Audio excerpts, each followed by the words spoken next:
What is up, YouTubers? It's Dirty D here, back again with some good reviews, no news, and hoping not to confuse. Okay, so today on deck, what we have, we're going to review is the Vedder holster, V-E-D-D-E-R. This was one of the first holsters I bought, and I've been using it for the last couple years.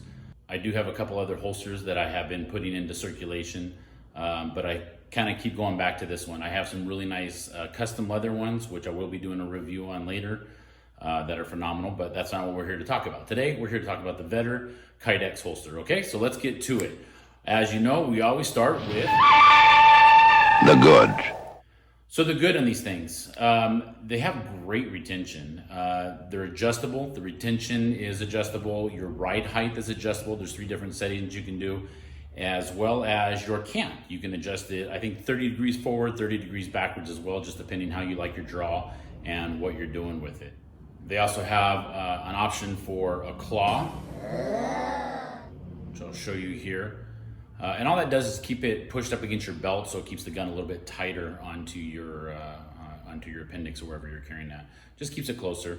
They also have magazine holders that you can customize as well, so you can get the same color for your magazine holster and have matching holsters that you're keeping concealed and nobody will even know you have them. So yeah, there's that. They are also fully customized to your gun. They have every sort of weapon listed on their website, so you can really tailor it down to your exact gun and model. They have so many colors and different options to choose from.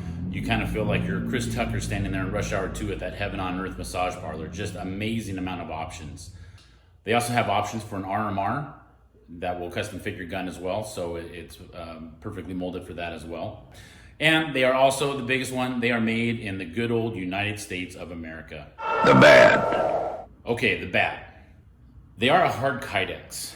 Depending how you carry or where you carry, it may kind of dig into you a little bit. I actually started wearing an undershirt just for that purpose, so it wasn't as uncomfortable when I carried with it. But with the undershirt on there, really cut down on the sweating. It felt a whole lot more comfortable. Not as pliable as a leather, doesn't conform to your body as well. So that's the downside of it. And there's steel clip that they use. So on my appendix carry that I usually use for my SIG 229, I've been using it for the last 2 years, off and on, but the clip kind of keeps getting stretched out a little bit. And I'm sure some of that is my fault, how I'm sitting. When I sit and bend over with it, it probably stretches out a little bit, maybe even when I'm taking it off, if it gets caught on my belt and I'm kind of pulling on it. So, but that is one bad that I've noticed over time with it, that steel clip does get a little stretched out. It's not a huge deal. I've always been able to pull it back in with a pair of pliers and retweak it, and it holds against my belt. Over time, it does eventually stretch out again. The ugly. As I mentioned, it's not as comfortable as maybe a leather holster would be because of the hard Kydex. The steel clip, I'm putting under the ugly as well, because I don't necessarily think it's a bad, because there's good and bad to that steel clip. Depending how you carry, I've done outside the waistband with a bigger shirt that covers it, and it's great. And obviously your holster is not going to go anywhere because it's attached to your belt and to your pants. Whereas a steel clip, depending if you're bending, moving, what have you, it might come off. So the steel clip has an advantage as far as if you're carrying and now it comes time that you got to go torque the stinky mudfish and you go into the restroom, you have an outside the waistband holster, that's going to be probably flopping on the floor. You have a chance of your holster flipping down, your gun falling out, whatever the case being. Whereas if you have a nice easy on off with the steel clip, you just unhook it from your belt real easy, set on the back of wherever you're at, and do your thing. Make sure you wipe, make sure you wash your hands, and then you're good to go. So there are plus and minuses to both of those, in my opinion, carrying both outside the waistband and inside. Different circumstances, different weather, where I'm going, what's going to be going on. I'll tell you what though, if this guy here had a Vedder holster and had the retention right, this probably wouldn't have happened. And he's an FBI agent. So that's about all the negative or the ugly that I can really see. Their pricing does get high.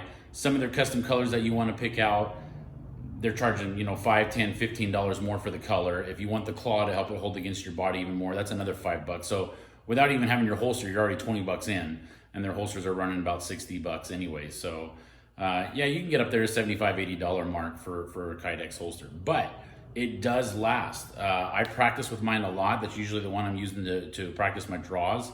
in and out, in and out, in and out on the holster. I have very minimal wear on my frame and in the holster as well. So I think they've really held up good, and they do exactly what they're intended to do. I think it's a great holster, and I do highly recommend them. So like I said, it can be a little uncomfortable. I like to carry appendix. It took me a while to get used to carrying that way, adjusting the right height and exactly what position I'm carrying.